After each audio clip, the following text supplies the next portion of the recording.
Mbote na bino banso bama batata bandeko balandia Congo Bololo pe balandia 3x2 radio kachupa.com tale pa wapi biso topesi bino ba losako bambote pe ba yenge na bino. Lelo ya solo penza bama batata bandeko zali mokolo mwa lomingo. Mokolo mwa sambo bama batata bandeko. Donc mokolo mwa zomi sanza ya libwa mobu ya koto mibale na zomi na sambo.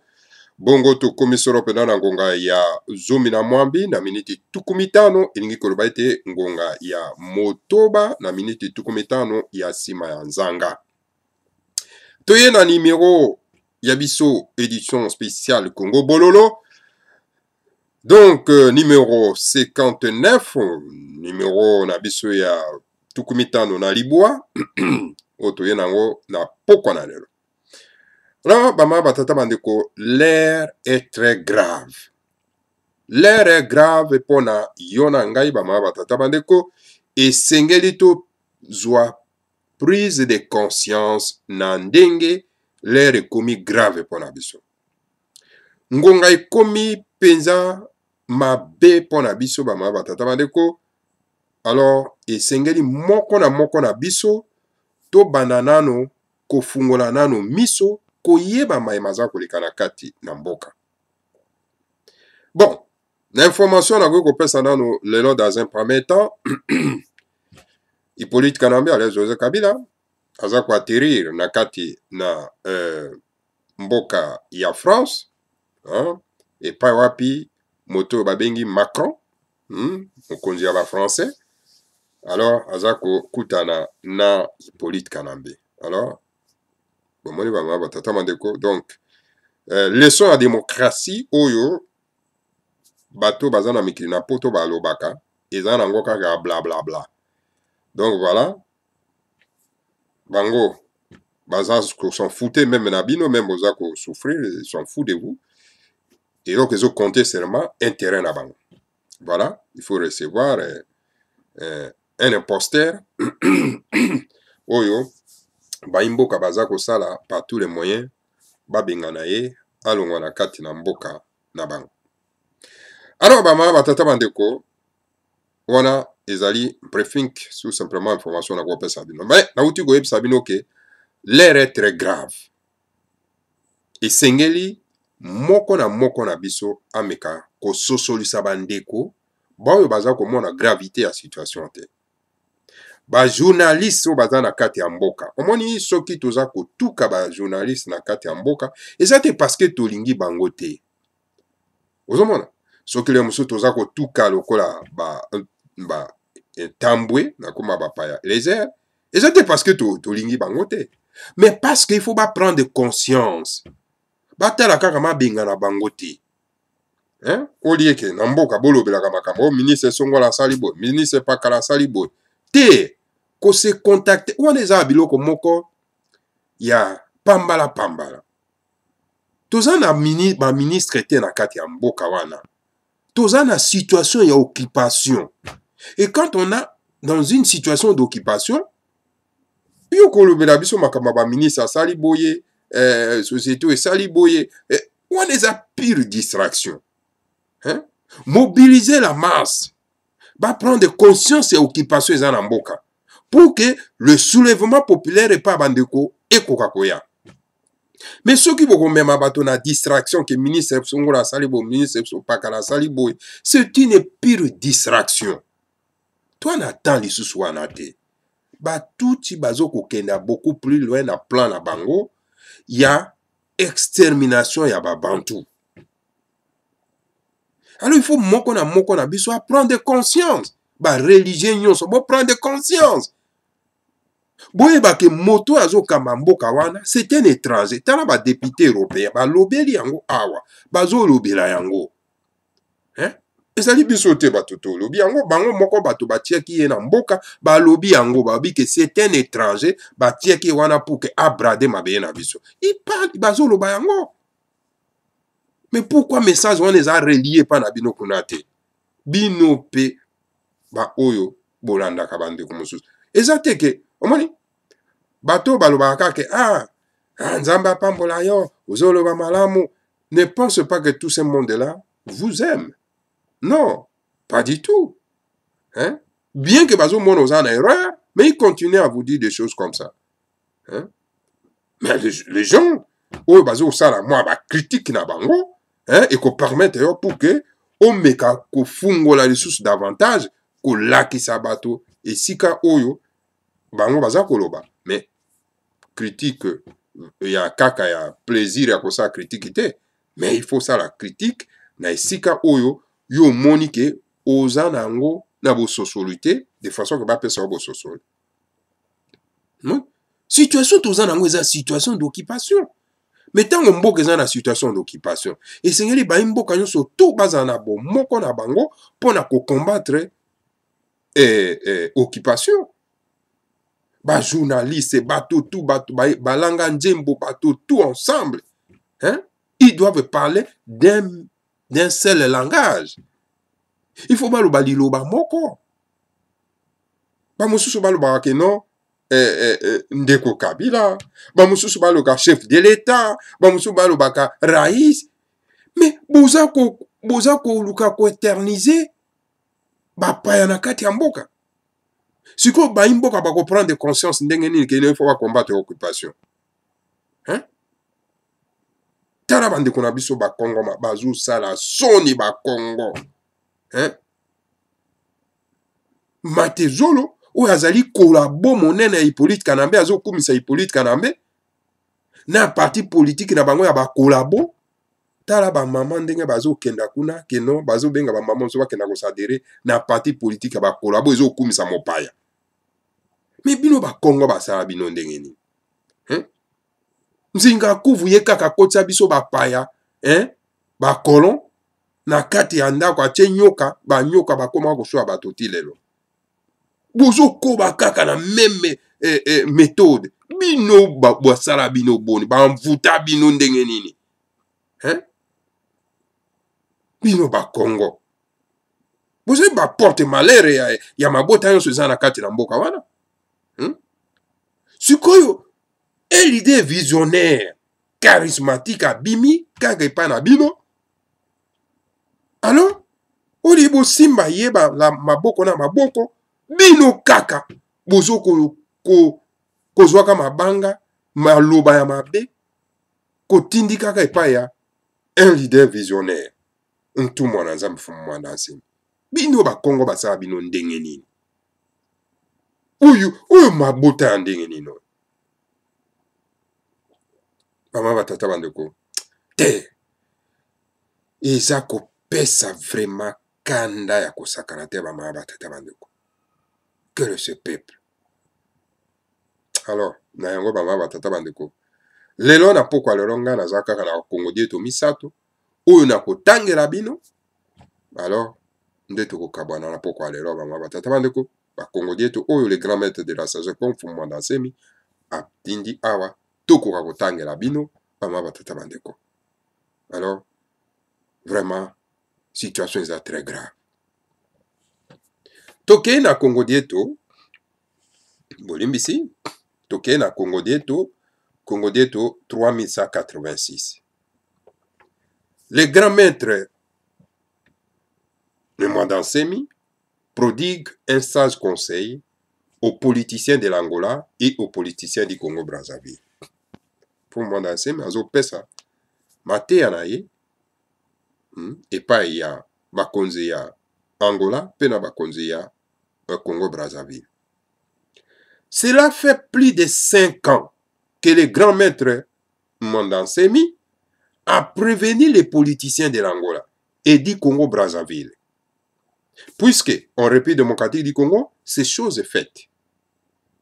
Malheureusement, le président Sassou Nguesso et le président Eduardo Santos sont restés indifférents aux sages messages qui leur est transmis par le grand maître Fumu Nsemi afin qu'ils puissent prendre leurs précautions, car gouverner c'est prévenir, c'est prévoir. Donc, l'équipe Amboula mitano mobimba et pas puis Fumu Nsemi, hein? Ayebisaki na ba politicien ya Angola, ba kambi ya mboka ya Angola pe ya Congo Brazzaville. po na likambo ya Congo tokoki koloba lisusu te parce que biso toza déjà na kati ya occupation batuti rwandais baza kokipe déjà biso wana tokoki koloba lisusu te kasi mawa kaka président Sassou Nguesso na président Eduardo Santos bango batikali indifférent na mateya oyo mfumu Mwanda Nsemi abandaki kotindela bango pe abandaki kopesa bango. Alors olie bazwa ba précaution na ba message wana mfumu Mwanda Nsemi abandaki kotindela bango pe koyebisa na bango, alors bango ba ignore yango po balobi ke kokamba esengeli okoka kotala liboso pote likama ikoka kokomela yo te. Au Congo-Brazzaville, il y a déjà une forte infiltration des Tutsis rwandais d'Oyo à Pointe-Noire. Ils apprennent les coutumes Congo et ils apprennent aussi les coutumes Mboshi. Ensuite, ils attendent le bon moment pour prendre le pouvoir et se déclarer Congo ou Mboshi alors qu'on est Tutsi du Rwanda, de l'Ouganda ou de Burundi. Comment est na Congo-Brazzaville? Ba infiltré bango. Ba koti déjà kuna. Na Pointe-Noire, ba koti, ba Tutsi, ba koti. Ba komi koyokola bokoko ya ba Congo, ba komi koyokola ba bokoko ya ba Mboshi. Alors baza kozela moment oyo esengeli pona bango po ete bakoka kozwa bokonzi na Congo-Brazzaville. Hein? Et pourtant, bango nyonso wana bazali ba Tutsi rwandais, ba Tutsi burundais, ba Tutsi ougandais. Bango nyonso wana. Zamatata. Ils ont voulu tenter quelque chose en Angola cette année. Car en effet, dans leur réunion secrète où pénètrent facilement les grands maîtres Mwanda Nsemi, les Tutsis rwandais se sont dit le président Dos Santos est malade. Il va bientôt mourir. Profitons-en pour placer un Tutsi en Angola. Omoni? Alors, sikoyo, omoni, ba Tutsi wana, bango balingi ba occuper ba espace wana nyonso. Lokola ba occuper déjà Congo, alors, ba luki sikoyo ba tenter, ba kota sikoyo na Angola. Ane oyo kaka, menga ba kota sikoyo na Angola. Na kati ya ba réunion na bango, ya se amesa, ou epai wapi pona okoka kokota, il faut zala vraiment moto azali teinté de la spiritualité, epai wapi fumu Mwanda Nsemi akota ka secrètement, na kati na réunion na bango secrète wana, alors ba Tutsi rwandais ba lobi boy na kati na réunion secrète na bango. Ba lobi président Eduardo Santos kalata aza kokufa. Alors to profiter na occasion wana ndenge aza kokufa, to placer, to tia na mutu ya mboka ya Angola un Tutsi rwandais. Pour cela, ils ont décidé de persécuter à mort les Baluba du Kasaï, afin qu'un flot de Baluba kassaïennes s'enfuit en Angola. Dans ces flots, il y avait quelques Tutsis rwandais bien préparés qui jongleraient en Angola et prendraient le pouvoir avec l'appui d'Hippolyte Kanambe de la République démocratique du Congo. Moni maïnyan so elekaki na Kasai. Ko boma bato, ko bimisa bango, ko kimisa bango. Donc stratégie. Pona ete bakoka ko kota na kati ya lo ya ba réfugié wana po ba kota na Angola sikoyo ba profiter ndenge nini ya koluka kozwa bokonzi na Angola na appui ya Hippolyte Kanambe na République démocratique du Congo. Eza soma bama batata bandeko. Ezali makambo ya kosakana te. Alors, omoni ndenge babomaki balu bakasa ye. Nomoni ndenge basali génocide ya balu bakasa ye. Bandeko baluba bolala pongi te. Heureusement pour l'Angola que le président Dos Santos n'est pas mort. Dieu merci. Mais l'Angola est déjà infiltré. Les Tutsis rwandais qui pensent que ce n'est qu'une question de temps, car l'Angola finira par tomber entre leurs mains. Bon, heureusement que nani Eduardo Santos ndenge babanda kokanisake azalaki pembeni ya kokufa akufi na ete kasi bango alobi keno eza question ya temps. Eza question ya temps, donc tokoluka lolenge kani kaka ti donc tozwa bokonzi na kati na Angola. Batuti bazwa Angola lokola bazwi déjà RDC, bazwa Angola pe bakenda kozwa Congo Brazzaville esili bafandisi masolo na bango. Car soutenu par l'Occident, les Tutsis se croient tout permis. Le grand maître Mandansemi sera vraiment malheureux le jour qu'ils apprendront que les Tutsis rwandais ont réussi à placer un président Tutsi au Congo-Brazzaville et en Angola. En tout cas, Tutsi, ça on se permet de parce que bayebi que baza na soutien, na appui, il y a Bamindele. Donc on se permet de donc baza ko sala par tous les moyens kaka bango bazwa bokonzi kuna na Angola. Kasi pour Mandanse malobi eko zala mawa mingi soki Tutsi ba parvenir kozwa bokonzi na kati ya Angola pe na kati ya Congo Brazzaville. Car l'Angola et le Congo Brazzaville ont été prévenus avant.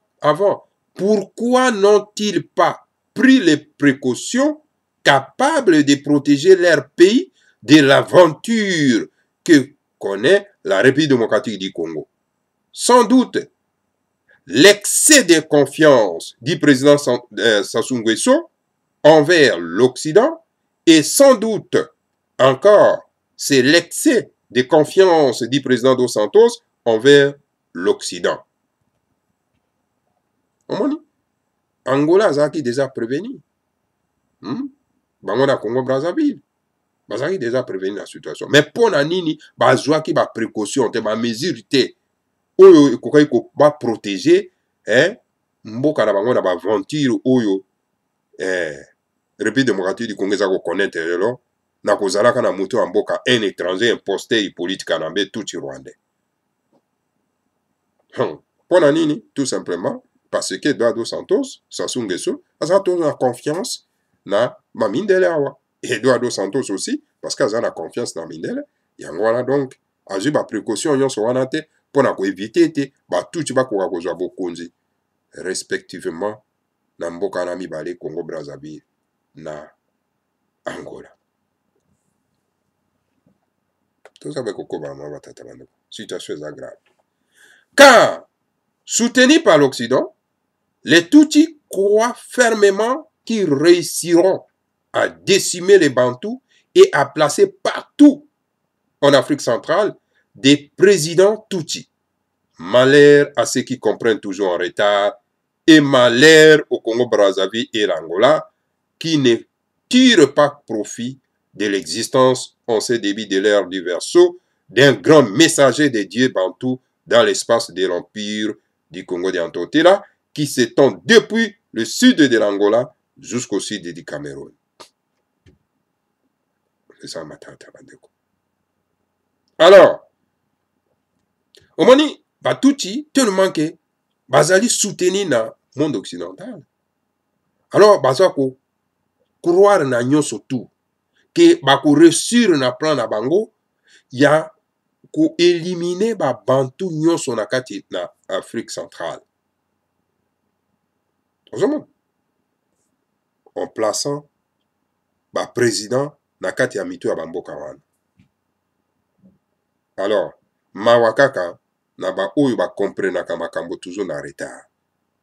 Poto comprenaka toujours na biso toujours makambo toujours na retard. ata baza kopesa bino sage conseil na le grand maître Fumoma Dansemi, parce que lui il voit beaucoup plus loin. Vous comprenez? Alors ezali mawa mingi parce que na ere oyo ya version ya Kinatimasa boza na un envoyé oyo aza ko révéler bino les choses cachées, hein? Oyo aza ko bimisela bino makambo oyo eza ko échapper bino na esprit na bino, mais boza ko tia yango ataka te. Ezali mawa mingi.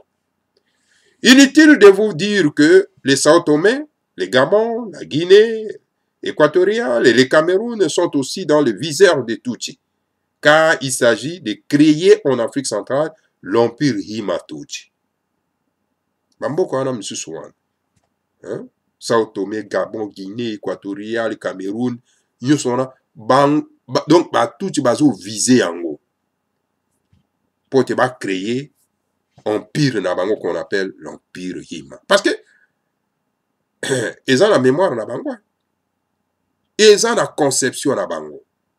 Qu'il faut Salem. À l'est, l'empire Hima-Tutsi est déjà en marche. Car les Bantous de l'Ouganda sont dominés par des Tutsis, dont le président Museveni est le leader. Les Bantous du Rwanda sont aussi dominés par les Tutsis, dont le président Paul Kagame est le leader. Les Bantous du Kivu vont bientôt être dominés par les Tutsis rwandais Narugabo. Vous avez na est ya mboka kuna, parce que empire Hima-Tutsi ils ont déjà en marche. Ils ont déjà en marche. Ils nous ont la pongi. Pambate, ba Bantu ya Uganda, ba Bantu bazaka na Uganda, bango baza déjà dominé, hein, na ba Tutsi. Pambate, mokonzi ya ba Tutsi kuna ezali Museveni, wazali leader na bango. Ba Bantu ya Rwanda baza déjà dominé, parce que mokonzi ya Rwanda kuna ezali Paul Kagame wazali Tutsi. Vous comprenez? Alors c'est grave. Alors, ba Bantu ya Kivu na eteni ya mabele ya République démocratique Congo kuna na côté ya Kivu yango kalate ezozala dominé na ba Tutsi rwandais parce que Narugabo yende akozala leader ya kuna. Vous comprenez? Ta la situation tozana ngole ba batata bande.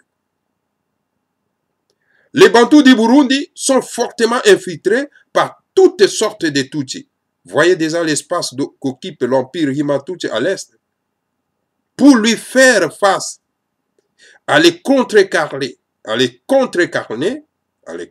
Bolimbisi, il faut restaurer l'empire du Congo d'Antotila qui va du sud de l'Angola jusqu'au sud du Cameroun.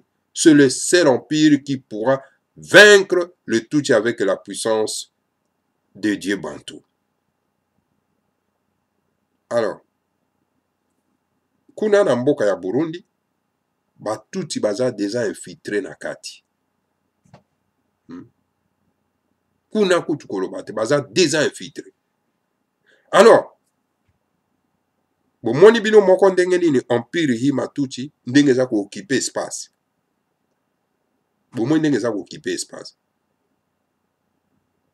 Alors, bino bozola la kaka pongi. Alors na yango ba ma batata bandeko. Le grand maître de Fumoma Dansemi malobi pour na ko faire face na situation oyo esengeli ko restaurer le royaume du Congo oyo ekosala face na situation wana ya empire Hima-Tutsi oyo bato oyo bazwa koluka ko créer pour na ko dominer les Bantous en Afrique centrale. Parce que empire na royaume ya Congo ekozala soutenu et aidé par Banzambe ya Babantu. Car, comme les Bangala, les Mongo, les Batetela, les Bandundu et les Baluba Sud-Kassaïens refusent de suivre le mot d'ordre du grand maître Fumoma Dansemi, ils resteront une proie facile à la domination Tutsi et malheur à ceux qui comprennent toujours en retard. Lokola Bino Bangala. Bino Bangala. Bato lokola ba nani oyo ba baekanga bato lokola baboketu qui refuse ya kolanda mot d'ordre ya le grand maître Fumumana Nsemi, bamongo batetela bato ya bandundu baluba ya sud ya Kasai, bino bato boza koboya kolanda mot d'ordre ya Fumumana Nsemi. Alors boye bango ete bokozala na matambe pe bokokoma bilei ya kolia ya batuti rwandais. Mawa kaka na bato bakomprenaka kaka na retard. Omoni ndenge le grand maître Fumumana Nsemi aza koloba awa, bamosusu bavandi wana mais bokomona ndenge makambo ekoya. Yango wana bandeko bangala, il est temps ya korelever un peu mitu na bino. Botika na makambo ya ba RDC oyo. Unissons-nous les Bangala, les Mongos. Faisons la coalition pour tout ça la face et la situation ezali devant biso. Poto kolela na monoko ya mboka. Tango lokole betaka, bato ba yokaka batelemaka. L'Empire du Congo d'Antotila est le pays d'origine des Noirs américains, d'origine Congo, que les Européens marchands d'esclaves ont déportés en Haïti, au Cuba, au Venezuela, au Jamaïque, aux USA, en Martinique, tout mamassé, et au Brésil, etc. Tous les Noirs américains d'origine Congo doivent être conscientisés du danger d'extermination de leur peuple d'origine du bassin du Congo. Moni, empire ya Congo de Antotila, baindo nyonso tu oyo bazali na kati na Amerique bauti na Congo de Antotila. Banoire oyo nyonso tu baindo oyo bazali na Venezuela, oyo bazali na Jamaïque, na USA, na Martinique, epai tu mama bazali na Brésil, bango nyonso bauti na Congo de Antotila. Alors il faut qu'on conscientiser bango pour prendre conscience. Il y a danger oyo bandeko na bango bazali ko sala face na kati ya bassin ya Congo. Les Américains d'origine Congo doivent se tenir la main avec les citoyens visionnaires de l'Empire du Congo, d'Antotela. S'ils travaillent correctement, le soutien des dieux bantous du monde spirituel ne leur manquera pas. Et ce soutien va les conduire à la victoire à l'Akbar Ingeta Ibobo.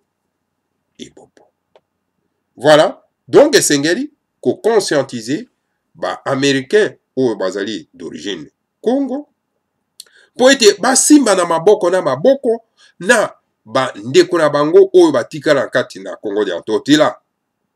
Alors, basala mosala elongo moko, simba na loboko na loboko, pona ete banzambe ya babantu na mokili na molimu bakotika bango te pe bako soutenir bango jusqu'à ce que elonga ekoya. Voilà, bama batata bandeko bana lisanga antimati. Wana ezalaki message ya le grand maître Fumumana Nsemi. Donc, oyo akomi yango le 7 septembre 2017. Voilà mama batata bandeko, danger tozali na yango na kati na mboka. Est-ce que tous ces politiciens baza na kati ya Congo wana bazo prendre conscience ya situation oyo? Siko devant situation ya boy. Alors biso siko tokenda kolobaka makambo keno ba élection au le 31 décembre, tokozela-ti le 31 décembre et mais qu'est-ce qui se passe avec ces peuples? Donc vous acceptez nabino votre extermination. C'est grave. Baba tata bandeko. Ngana tiki message oyo ya le grand maître Fumumana Nsemi na maboko na bino. Ezali pasi mingi.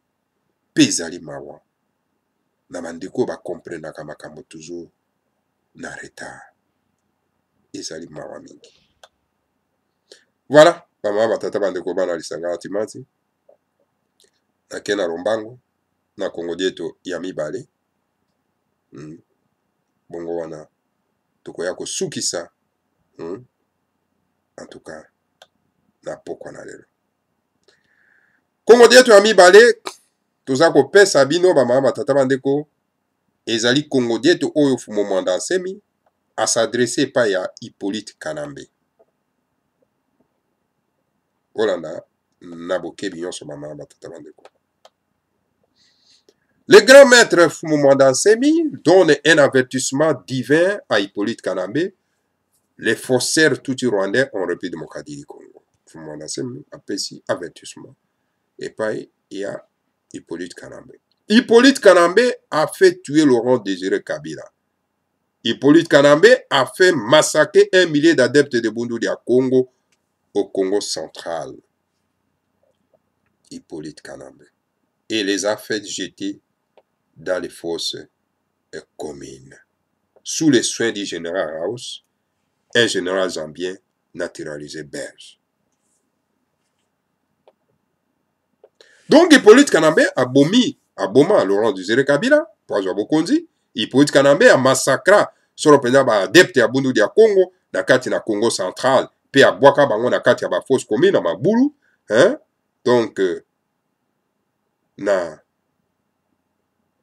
vraiment na lokumu nyonso ya général House ou azali un zambien naturalisé belge tala un zambien naturalisé belge ya komi na kati ya mboka ya bino azoboma mabota mabino pozobenga ye général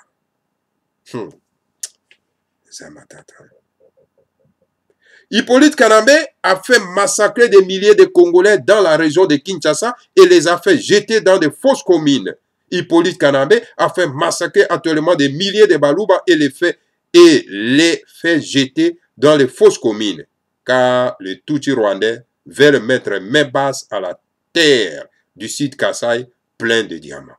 Hippolyte Kanambe a massacré bato ebele ba Congolais na kati na Kinshasa pe a bwaki bango na ba mabulu na ba fosses communes. Hippolyte Kanambe, Alain José Kabila, a massacré ba luba ebele pe a bwaki bango na kati ya mabulu na ba fosses communes.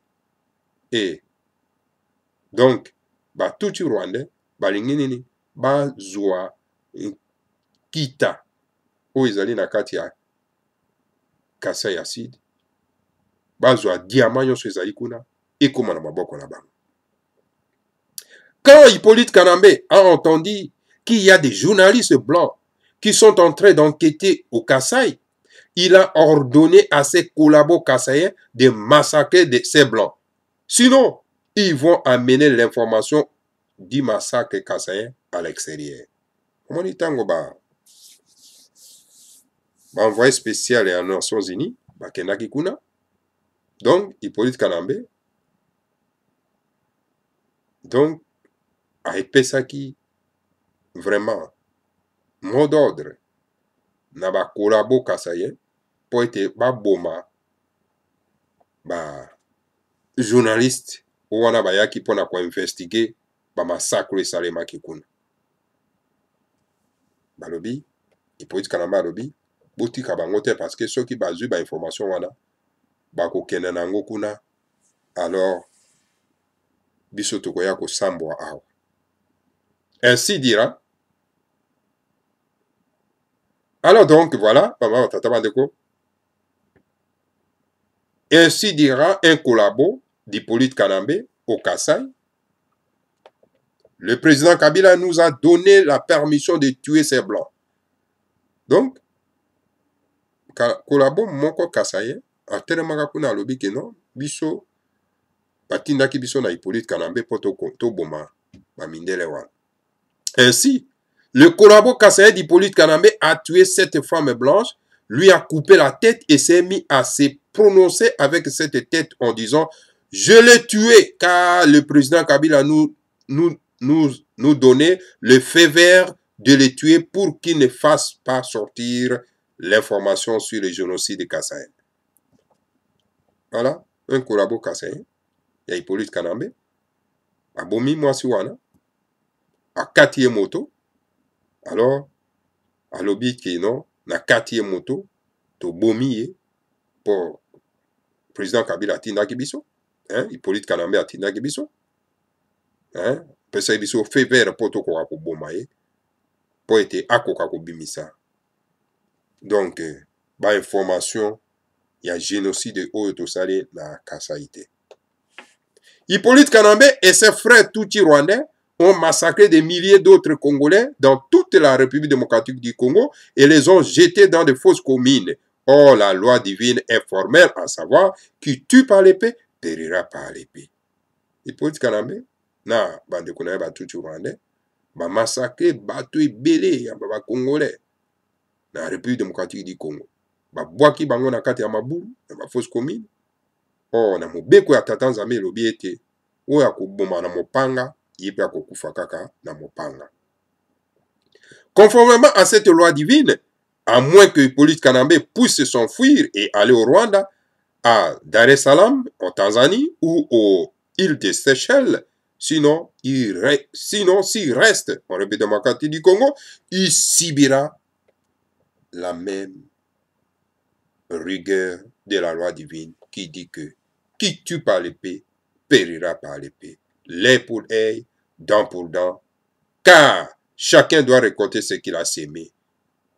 Wasovuma, wasowuna, diamfilu, iyandiwuna, lomba meno, ingeta, ebobo, ebobo. Donc voilà, pas mal, batata bandeko bana lisanga Timothy. Donc voilà, conformément à mibeko ya tata Nzambe, elobi na biso ete oyo akoboma na mopanga ye pe akokufa kaka na mopanga. Alors na yango, à moins que Hippolyte Kanambe akoka kokima na kati na Rwanda, akima na kati ya Dar es Salaam na Tanzanie ou bien na île ya Seychelles. Soki akotikala kaka wana na kati ya République démocratique du Congo, akosibiri meme mobeko, akozwa mbano na ye lolenge mobeko ya Nzambe elobi. Oyo akoboma na mopanga akokufa na mopanga, lino na lino. Hein? Donc, liso na liso, lino na lino. Voilà. Bama batata bandeko. Esengeli okoka kobuka kaka oyo oloni. Matondo mingi. Na bino banso mama batata bandeko. Wana ezalaki Kongo dieto ya le grand maître Fumu Mwanda Nsemi. Donc, oyatindi Kinshasa le 4 septembre 2017. Oazana mato ya koyoka, akoka koyoka. Voilà. Voilà, mama batata bandeko, pour terminer, mama batata bandeko, nalobaki lelo nakoya komemela bino kaka ba Kongo dieto, natangeli bino yango, bino moko bokoka kosala ba analyse na yango mama batata bandeko, bomona ndenge danger eza kokete. Alors pour nakosukisa bino tout simplement na moi na Kongo dieto oyo eza kolobela biso la spiritualité mama batata bandeko bana lisanga antimanti. Alors donc toke na lombangu tobaki lelo tokozala penza mokuse mama batata bandeko tolobaki lelo ezali kaka mokolo ya ba Kongo dieto yango tozali kotangela bino yango lelo mama batata bandeko pona kosukisa sur la spiritualité. Le grand maître Mwanda Nsemi dit aux humains de la planète Terre qui est Sana Kumara. Oui, ebena bandeko bayebaka te nani wana Sana Kumara, Fumu Mwanda Nsemi alobaka yango, abelelaka tout ça. Donc toyebi te nani wana babengi Sana Kumara. Le système solaire est un royaume dont le dieu solaire est le roi. Le Bukongo, qui est la religion écologique des anciens sémites noirs, appelle ce dieu solaire par le nom de Nembumba Loa, c'est-à-dire le créateur solaire. Donc, système solaire, ezali wapi? Ezali esika oyo Nzambe ya pungu tulendo azalaka nkumu. Na Bukongo, yango, donc, oyo ezali religion, ya solo solo, ya bakoko na biso ya kala, ya baindo, bango babandaki kobenga solo penza Nzambi na kombo ya Nembumba Loa. engi koloba oyo akela solo penza mokili. Chaque planète est semblable à une province de son royaume solaire. Spirituellement, chaque planète est dirigée par un ange qui est le dieu de cette planète.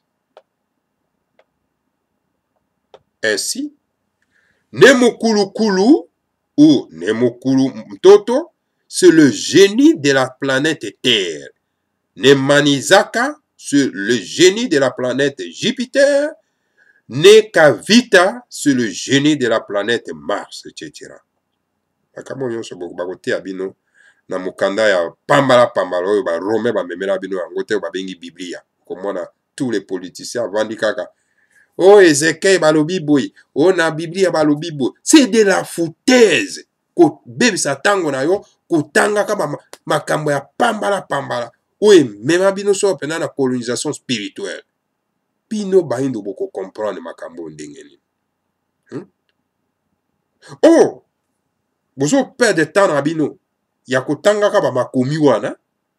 Bozo pesa énergie na bino na bapaya po baya kokonza ka bino. Ok, il est temps ya kopesa mokongo na ba makomi wana. Ok, tous ces politiciens fallacieux, politiciens bidons et tous ces politiciens menteurs. Alors, pour être bazwa bino, il faut ba utiliser livre ya ba kolon wana, ba bengi Biblia. Mais bino pe boza bato. Bo mekana no kofungwa pe miso, bo fungwa pe bongo. Et que non, c'est pourquoi ces politiciens ceux qui ont besoin de utiliser mokanda. Ce qui fait que mokanda est un mokanda à bato na lokuta. Alors bakote abino makambo yote. Na kati ya planète. Na ba planète. Ou ezali lokola ba province na royaume.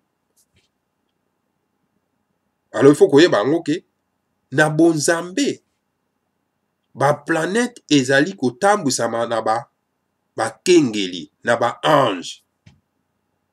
O bazali donc ba nzambe ya ba planète wana.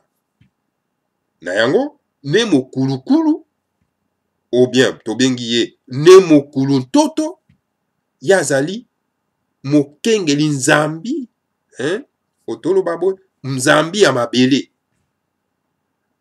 Mokonzi ya mabele.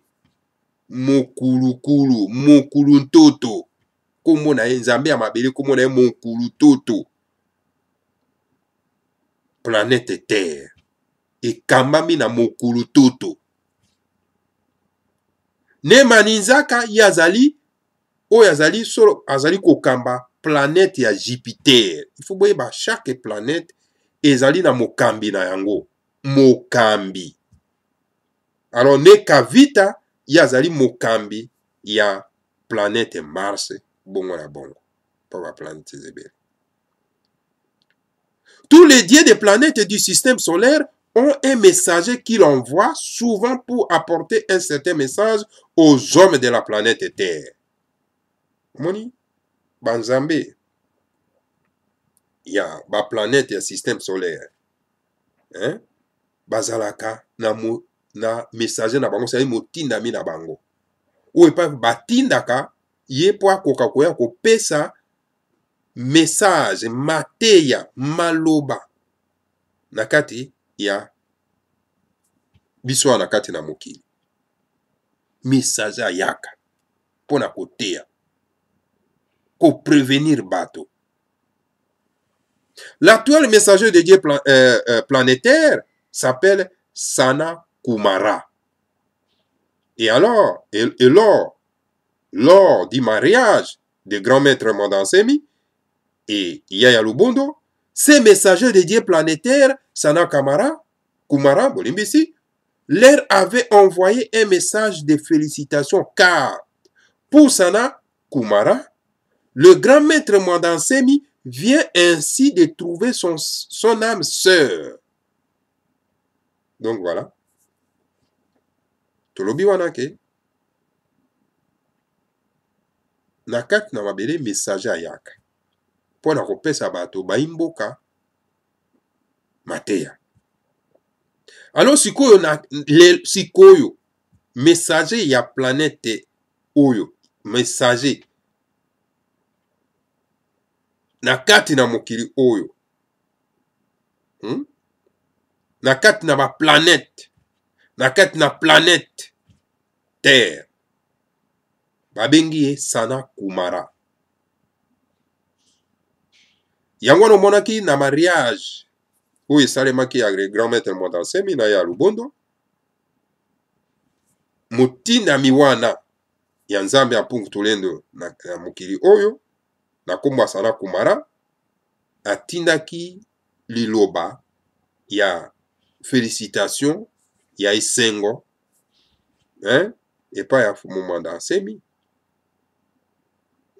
Atindaki message wana ya félicitation ya Sanna Kumara epai ya Fumu Mwanda Nsemi.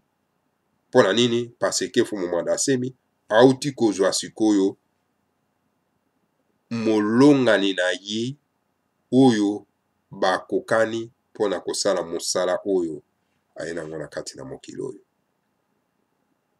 Alors kozala contre ce mariage, ezali kozala contre les messagers de Dieu. Sikoyo yo Fumu Mwanda Nsemi atiki son ancienne épouse ou azali âme sœur te, azi siko âme sœur na ye, yo ye ko s'opposer.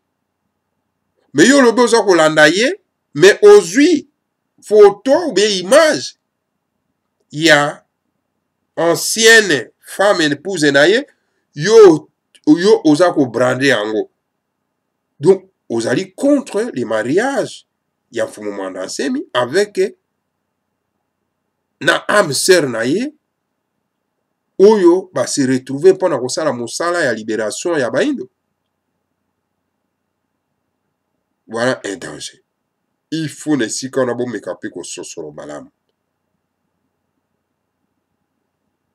Voilà tina ya mariage. Ko s'opposer na mariage oyo ezali bainga bayebi makambo te. Parce que makambo ya bonzambe ezali mozindo, il faut bafungora, il faut zaper mwana elaka poko ko comprendre yango. C'est une finalité de la recherche de son âme sœur, car il y a aujourd'hui certains Bakongos dont les âmes sœurs se trouvent parmi le peau rouge d'Amérique, dont ils ont vécu ensemble avant la séparation.